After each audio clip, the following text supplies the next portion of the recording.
Hello friends, SG exam YouTube channel पर आप सभी का बहुत बहुत स्वागत है।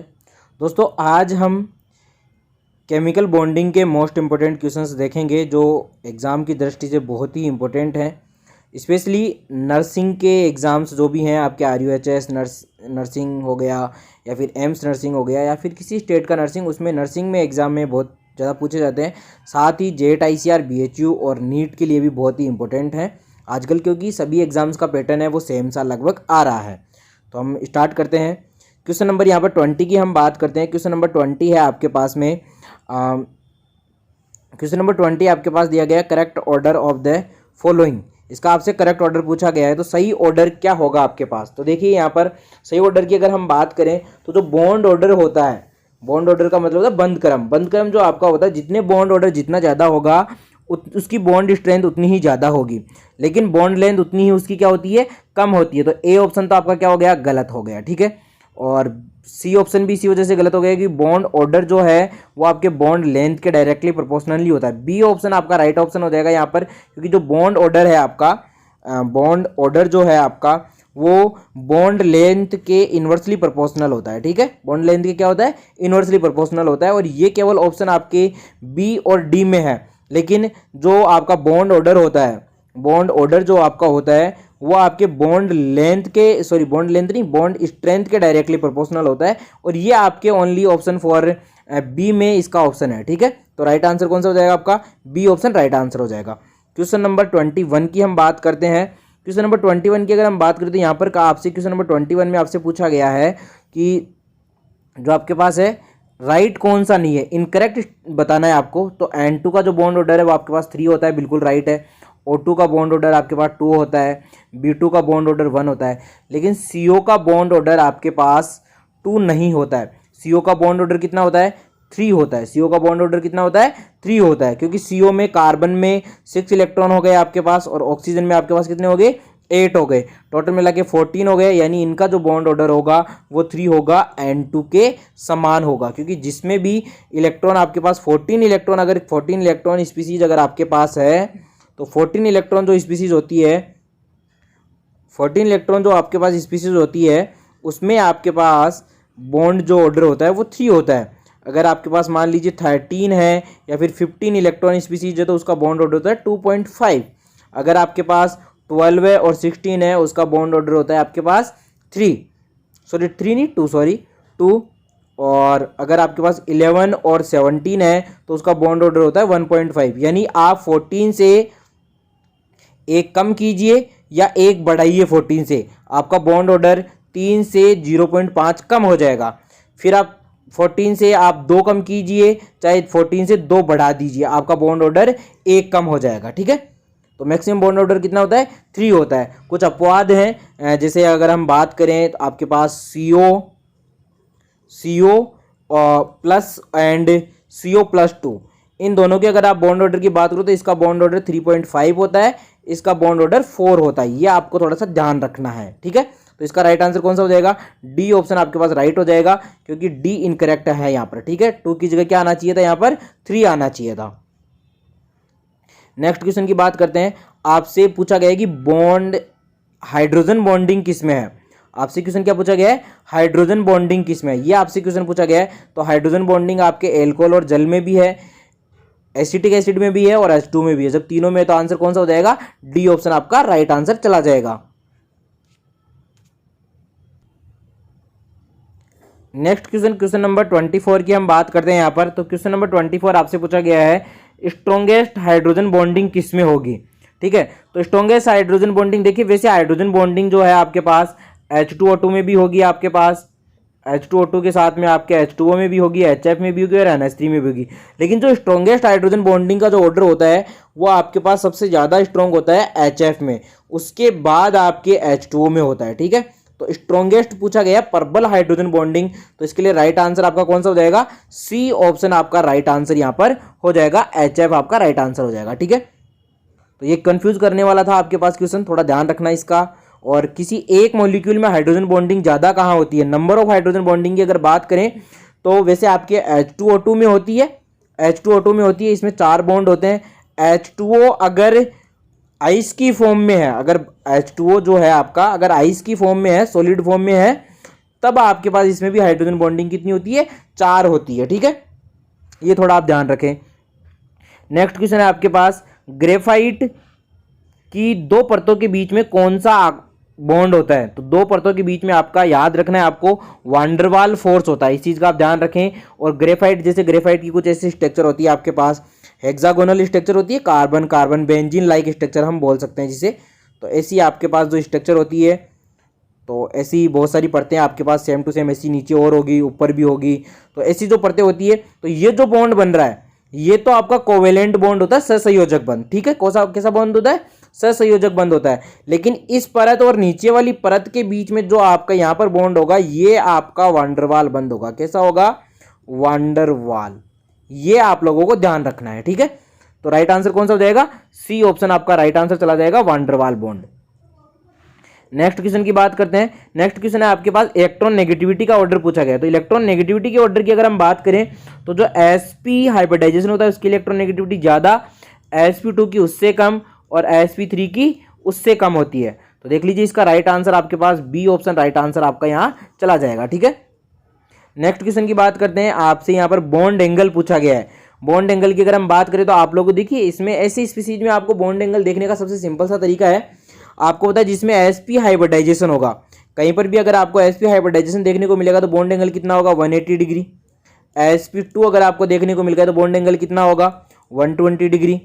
अगर sp3 देखने को अगर आपको मिल गया तो बॉन्ड एंगल कितना होगा, 109 पॉइंट जो भी होता है आपका।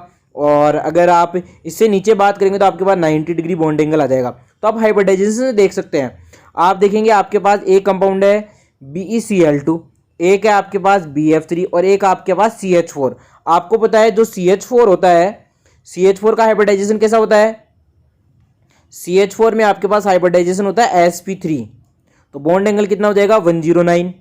उसके बाद अगर BF3 की बात करें तो BF3 में हाइब्रिडाइजेशन कैसा होता है, sp2, तो बॉन्ड एंगल हो जाएगा आपका 120 डिग्री।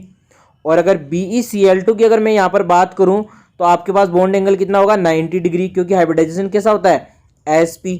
तो आपसे बॉन्ड एंगल की बात की गई है, सॉरी 90 नहीं 180 डिग्री, sp हाइब्रिडाइजेशन है तो बॉन्ड एंगल कितना हो जाएगा, 180 डिग्री। तो सबसे ज्यादा बॉन्ड एंगल हो जाएगा आपके BeCl2 का, फिर BF3 का और फिर CH4 का। तो आपके जो राइट ऑप्शन जाएगा वो आपके बी ऑप्शन राइट ऑप्शन यहाँ पर चला जाएगा। ठीक है, क्वेश्चन नंबर 28 की बात करते हैं।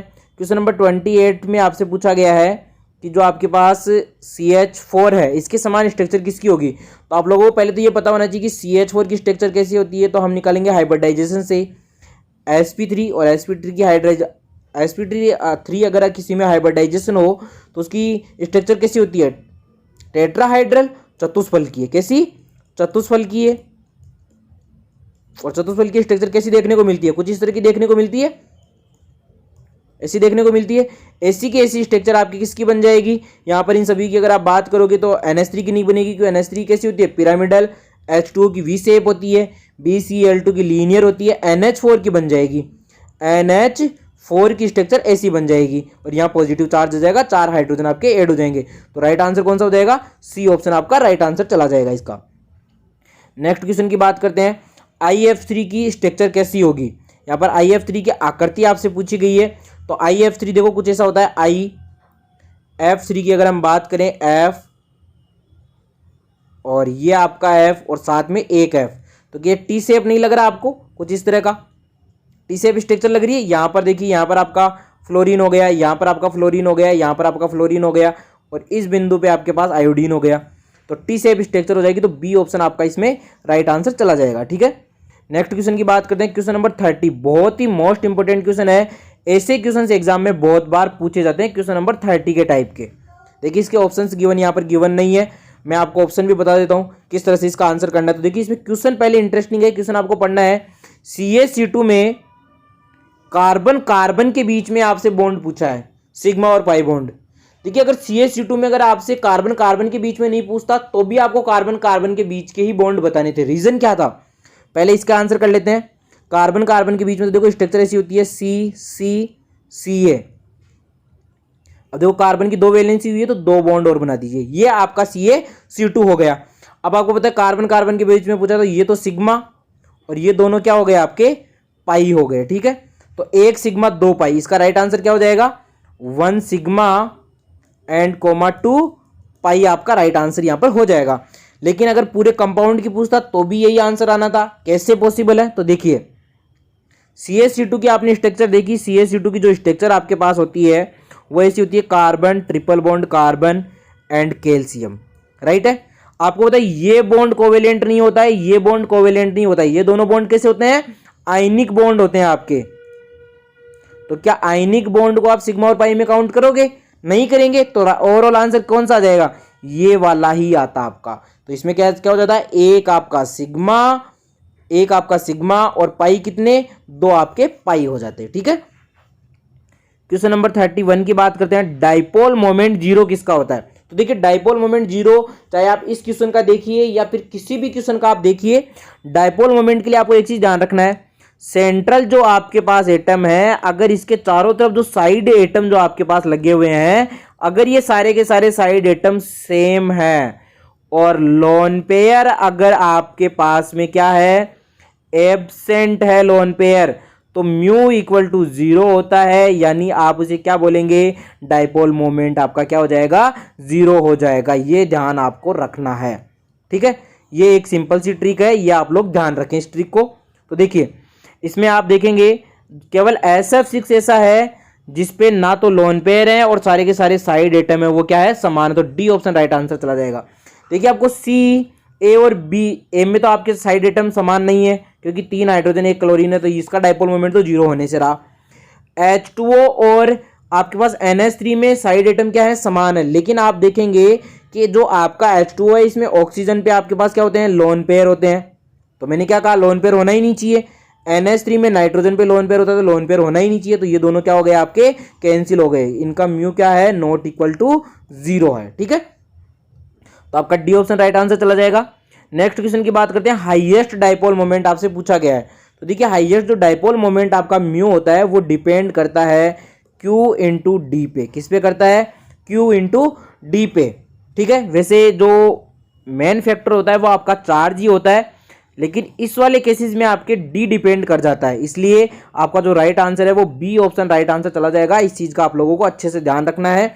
जो ऑर्डर होता है वो आपके पास CH3Cl होता है सबसे पहले, फिर उसके बाद CH3F होता है, उसके बाद CH3Br होता है और सबसे लास्ट में आपका CH3I आता है। इस चीज़ का आप लोगों को ध्यान रखना है। स्पेशली इसको तो आप रट ही लें, एग्जाम में ऑर्डर पूछ सकता है और चारों में से जैसा क्वेश्चन पूछा गया वैसा का वैसा पूछ सकता है, या फिर आपसे ये वाला ऑर्डर भी आपसे पूछा जा सकता है। नेक्स्ट क्वेश्चन की तरफ बढ़ते हैं।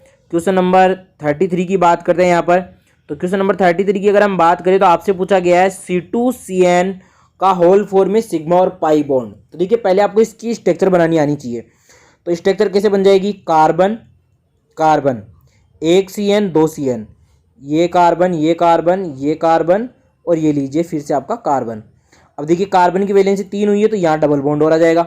अब देखिए यहाँ पर triple bond nitrogen, triple bond nitrogen, same to same इधर भी triple bond nitrogen, triple bond nitrogen. अब काउंट कर लीजिए, देखिए 1 CN के बीच में 2 पाई यहाँ रहे, 2 पाई ये रहे, 2 पाई ये वाले रहे, 2 पाई ये वाले रहे और 1 पाई ये रहा। टोटल पाई कितने हो गए, 9 पाई। पाई कितने हो गए, 9 पाई हो गए। और आप देखेंगे कि 9 पाई केवल एक ही ऑप्शन में है। कौन से ऑप्शन में है, सी ऑप्शन में। तो सी ऑप्शन आपका राइट आंसर चला जाएगा। सिग्मा भी आप काउंट कर सकते हैं, 1 sigma 2 sigma 3 sigma 4 sigma 5 sigma 6 sigma 7 sigma, एक यहाँ 8 सिग्मा, एक यहाँ 9 सिग्मा, 9 सिग्मा और 9 पाई राइट आंसर इसका हो जाएगा। नेक्स्ट क्वेश्चन की बात करते हैं यहाँ पर। देखिए नेक्स्ट क्वेश्चन जो आपका है वो आपसे पूछा गया है ICl4- की स्ट्रक्चर। तो ICl4- की स्ट्रक्चर जो आपके पास होती है वो होती है आपकी square planar. A option right answer आपका हो जाएगा। नेक्स्ट क्वेश्चन है आपका क्वेश्चन नंबर 35। क्वेश्चन नंबर 35 की अगर हम बात करें तो यहाँ पर आपसे पूछा गया मैक्सिमम आयनिक करैक्टर। तो मैक्सिमम आयनिक करैक्टर की अगर हम बात करें तो लिथियम से लेके अगर हम सीजियम की तरफ नीचे बढ़ते हैं तो आयनिक जो करैक्टर होते हैं वो क्या होते हैं, इंक्रीज होते हैं। तो राइट आंसर कौन सा हो जाएगा आपका RbCl। और अगर आप फजांस रूल अगर आप जानते हैं तो फजांस रूल्स में भी यही कहा गया है कि जो आपके पास एक पहली बात तो जो आयनिक कैरेक्टर है वो कोवेलेंट कैरेक्टर के क्या हो जाएंगे, इन्वर्सली प्रोपोर्शनल हो जाएंगे, एक दूसरे के व्यतक्रमानुपाती हो जाएंगे। यानी नीचे से ऊपर से नीचे जाने पर अगर आयनिक कैरेक्टर इंक्रीज हो रहे हैं तो कोवेलेंट कैरेक्टर क्या होंगे, डिक्रीज होंगे। और फजांस रूल क्या बोलता है, फजांस रूल ये बोलता है कि नेगेटिव जो चार्ज है उसका, नेगेटिव आयन है उसकी साइज जितनी बड़ी होगी उसका कोवेलेंट कैरेक्टर उतना ही ज़्यादा। तो इसमें नेगेटिव तो चारों के चारों सेम है, Cl है, लेकिन पॉजिटिव चार्ज की अगर पॉजिटिव जो आपके पास आयन है अगर उसकी साइज अगर इंक्रीज होती है तो कोवेलेंट कैरेक्टर क्या होते हैं, डिक्रीज, यानी आयनिक कैरेक्टर इंक्रीज होंगे। तो राइट आंसर कौन सा चला जाएगा, सी ऑप्शन चला जाएगा, क्योंकि साइज सबसे बड़ी है इसकी। क्वेश्चन नंबर 36 की बात करते हैं। सर्वाधिक boiling point, maximum boiling point पूछा गया है, तो ये आपका H2O का होता है। रीजन क्या है यहाँ पर, हाइड्रोजन बॉन्डिंग, ध्यान रखना हाइड्रोजन बॉन्डिंग होती है, ठीक है। नेक्स्ट क्वेश्चन की बात करते हैं। क्वेश्चन नंबर आपके सामने है यहाँ पर, बॉन्ड ऑर्डर शून्य पूछा आपसे, बॉन्ड ऑर्डर क्या है, 0 पूछा है। तो बॉन्ड ऑर्डर 0 देखो Be2 नहीं बनता है, क्योंकि Be किसी दूसरे Be के साथ में बॉन्ड बनाता ही नहीं है, क्योंकि Be अपना सिंगल रूप में अस्तित्व रखता है। और हीलियम भी इनर्ट गैस है, सिंगल रूप में अस्तित्व रखता है। तो यही आंसर हो जाएगा, बी और सी आंसर आपका हो जाएगा, ठीक है। नेक्स्ट क्वेश्चन की बात करते हैं। क्वेश्चन नंबर आपके पास है यहाँ पर 38 की अगर मैं बात करूँ, स्ट्रक्चर ऑफ CO2 की स्ट्रक्चर पूछी गई है। तो ये कार्बन, डबल बॉन्ड ऑक्सीजन और डबल बॉन्ड ऑक्सीजन, कैसी स्ट्रक्चर हो गई, लीनियर। तो राइट आंसर हो जाएगा आपका ए ऑप्शन, राइट आंसर चला जाएगा। क्वेश्चन नंबर 39 की बात करते हैं। 39 में C2 में पाई इलेक्ट्रॉन, याद कर लेना C2 में जो पाई इलेक्ट्रॉन होते हैं, आपका जो C2 होता है, इस C2 में दोनों बॉन्ड जो बनते हैं आपके पास 12 इलेक्ट्रॉन स्पीसीज है। 12 इलेक्ट्रॉन स्पीसीज में कितने बॉन्ड होते हैं, आपके पास 2 बॉन्ड होते हैं। और इस C2 की एक खास बात है, दोनों के दोनों ही कैसे होते हैं, पाई बॉन्ड होते हैं। याद रखना, दोनों के दोनों कैसे होते हैं, पाई बॉन्ड होते हैं। तो दोनों, ये आंसर आपका चला जाएगा। दोस्तों 20 क्वेश्चन आपने केमिकल बॉन्डिंग के देखे हैं, बहुत ही मोस्ट इंपॉर्टेंट और इंटरेस्टिंग क्वेश्चन है, एग्जाम में हर बार इनसे क्वेश्चन आता है। मिलते हैं नेक्स्ट वीडियो में जल्दी ही। जय हिंद,